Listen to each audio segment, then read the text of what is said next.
wow. It looks amazing. And this is the Dragon. Couple words about the Yaxell brand. There is a video there that shows the factory that these knives are made on. Like, impressed me so much. When you see the way it's made, you see all the effort that's put into those knives, like you want to buy them immediately, right away. It uses BD1N steel, a nitrogen steel, a new one on the block. Well, people claim this to be the ultimate steel type that will replace the VG10. Like, I do own a couple of VG10 knives, you may see reviews on this channel. And like, I had to buy this nitrogen steel knife to check, are the rumors true? Is it the ultimate kitchen knife steel to be used in all kitchen knives? Okay, let's, wow. It looks amazing. Like, I have opened this box before because I owned this knife for maybe half a year and never used it because I wanted to review it first, but turns out today I need to do some sushi work, so yeah, I need this knife, so I decided to shoot this review first. I've seen it before, but it looks so great. There is no Damascus finish or anything like that, but it looks so good and nice. The craftsmanship is awesome. Let's check it closer. With this plastic on the tip. Whenever you choose a knife, usually you choose between those three properties, which are the endurance, edge retention, and rust resistance. So if the knife is rust resistant, usually the edge retention suffers. If the knife endurance is very high, like you can open cans with it, usually the edge retention suffers as well. But if the edge retention is awesome, great, usually it is brittle. So BD1N is claimed to be a perfect balance, and from the rope tests I've seen, when people cut rope, the edge retention is better. It holds the edge longer, from like 2 to 3 times longer than VG10.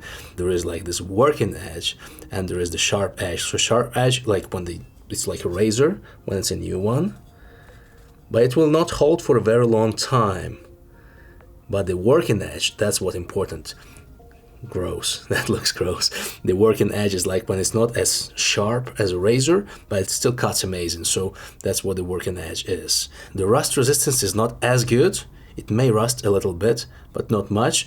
And well, we'll see how the BD1N works. Maybe it's gonna be my favorite steel from now on. The balance is amazing. The handle is resin, so this is linen and resin all together, and it's called micarta. It's water resistant and yeah, good all-around performer. It's not like wood, nothing fancy about it. It's not an expensive knife like no redwood or something like that. It's resin and linen, but it works great and it's good for the purpose. The knife itself is plain and simple, I'd say. It's a typical European shape, close to Santoku, but actually looks like a European shaft to me. 7.5 inch. So before we cut some vegetables, let's try paper. I am 100% sure it will be perfect. Yeah. It's sharpened by the factory, so that's the way it's supposed to be, but it's very smooth actually. Very smooth and pleasant. Perfect. All the way through. This one is thin. I really doubt it will be cut, but let's try it anyway. Yeah, it does cut, but you need something way sharper here. It works, you see? It tears. So that's impressive. But this is Rockwell 63, I believe. You need something like the Tool Steel ZDP to be able to cut this. And I have knives of that type of steel coming up on this channel, so check out for the reviews of ZDP 189, and that's the steel type name. Yeah, toilet paper is too much for this knife. It's not as sharp. It doesn't have to be, because if you have something that's as sharp that can cut this, it will chop your fingers right away. Okay, let's chop some vegetables. So of course it will cut vegetables just great, and actually it bites right away like when it touches something, bites right away. Still a new knife, of course. It's supposed to be like that. To cut this one. Ah, it's so soft. Come on. I know this is not something. Oh, feels great. It's thin. I mean, it's sharpened from both, so okay, be careful. You can cut yourself easily. So the bevel is on both sides. So smooth. Extremely smooth. Okay, this is a little bit harder. Old cabbage, especially this part. Yeah, no problem there.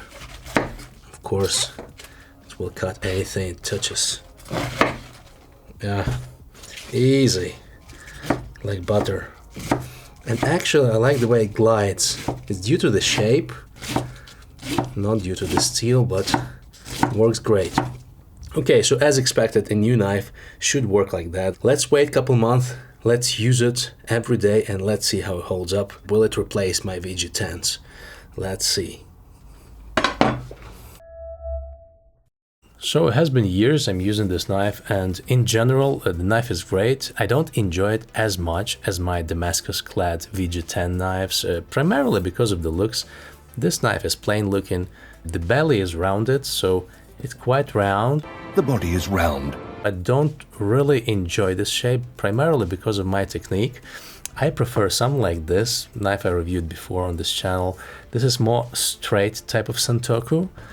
This is advertised as Santoku, but actually it feels to me like a European chef. More like you see how rounded it is?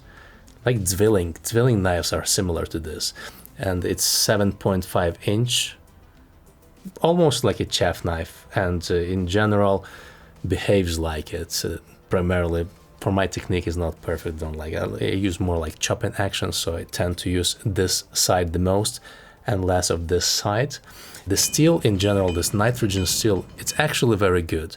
It sharpens as well as the VG10, relatively easy to sharpen, but it holds the edge a little bit longer, I want to say. It does not chip, however it cracked. That was my mistake. There is a crack here.